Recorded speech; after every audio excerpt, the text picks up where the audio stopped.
Kaya naman, Lord, tanggapin mo yung papuri, pasasalamat namin sa umaga na ito. Kailan ka iniwan ng Diyos? Kailan mo naranasan na siya ay wala?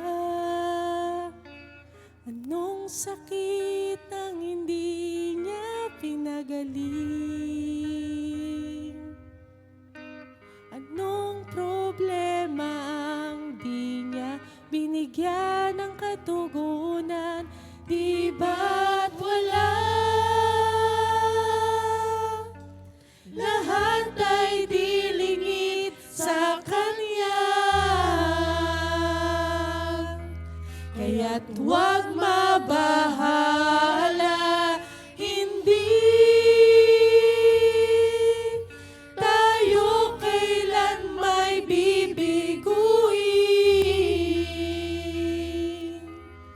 at di pababayaan ng Diyos. Kailan ka iniwan ng Diyos? Kailan mo naranasan na